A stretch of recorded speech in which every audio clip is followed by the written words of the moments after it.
Hello everyone, welcome back to my YouTube channel.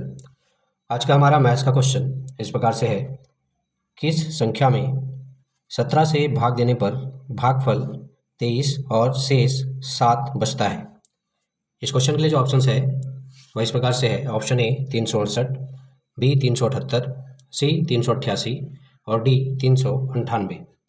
तो चलिए इस प्रकार के क्वेश्चन को कैसे सॉल्व किया जाता है उसको सीखते और समझते हैं। ओके, सर्वप्रथम हम क्या करेंगे, क्वेश्चन में जो भी चीज़ें दी हुई है उसको नोट डाउन कर लेंगे। ओके, तो मैं यहाँ पे लिख देता हूँ, दिया है क्वेश्चन में जो पहली चीज़ दी हुई है यहाँ पर वो दिया हुआ है भाजक। ठीक है, भाजक बराबर क्या दिया हुआ है क्वेश्चन में, तो भाजक बराबर दिया हुआ है क्वेश्चन में 17। ठीक है, दूसरी चीज़ जो दी हुई है क्वेश्चन में वो दी हुई है भागफल।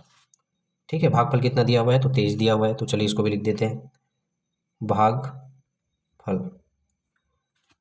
ठीक है,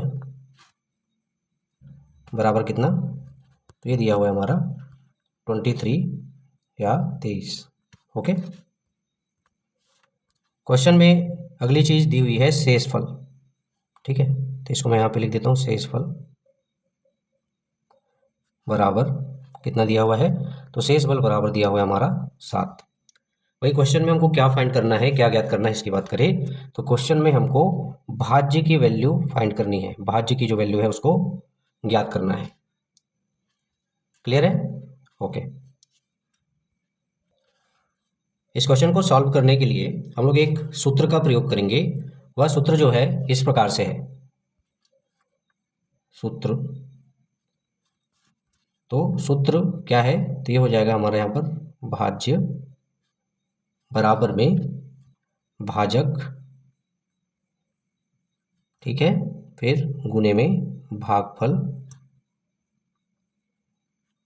ओके, और प्लस में क्या आ जाएगा यहाँ पर सूत्र में, तो ये आ जाएगा हमारा शेषफल।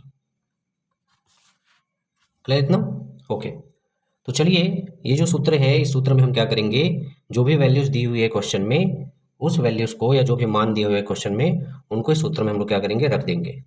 ओके, तो भाजक बराबर क्वेश्चन में कितना दिया हुआ है, तो भाजक बराबर क्वेश्चन में दिया हुआ है 17। ठीक है, हमने लिखा हुआ है। उसके बाद भागफल की बात करें तो भागफल कितना दिया हुआ है क्वेश्चन में, तो भागफल दिया हुआ है 23। वही शेषफल की बात करें तो शेषफल हमारा कितना दिया हुआ है, तो 7 दिया हुआ है। क्लियर इतना? ओके, अब आगे जब इसको सॉल्व करेंगे तो यहाँ पर 17 और 23 का आपस में गुना जो है वो पहले करेंगे। ठीक है, तो 17 और 23 का जब हम लोग गुना करते हैं तो हमारी वैल्यू कितनी आती है, तो हमारी वैल्यू आ जाती है 391। ठीक है, प्लस में आगे क्या है, तो प्लस में 7 है। क्लियर है? आगे जब इसको सॉल्व करेंगे तो ये जो 391 है और जो 7 है वो आपस में क्या हो जाएंगे, जुड़ जाएंगे। ठीक है, तो दोनों जब आपस में जुड़ेंगे तो वैल्यू क्या आ जाएगी हमारी, तो वैल्यू आ जाएगा 398। ठीक है, यही हमारे इस क्वेश्चन का क्या होगा, आंसर होगा। ठीक है, भाज्य की हमको वैल्यू ज्ञात करनी थी तो वो हमने कर ली है। भाज्य का जो मान आ रहा है वो कितना आ रहा है, तो भाज्य का मान आ रहा है 398। क्लियर है? अब चलिए बारी आती है ऑप्शंस की तरफ चलने की।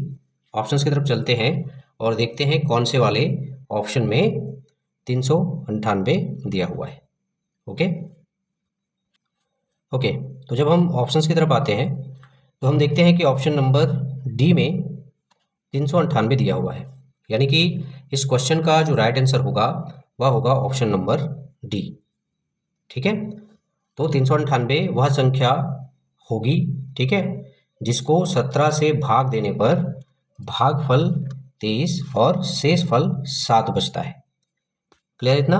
ओके, आशा करता हूँ आप लोग को इस प्रकार का क्वेश्चन, इस प्रकार का सवाल जो है कैसे सॉल्व किया जाता है वह बहुत अच्छे तरीके से समझ में आया होगा।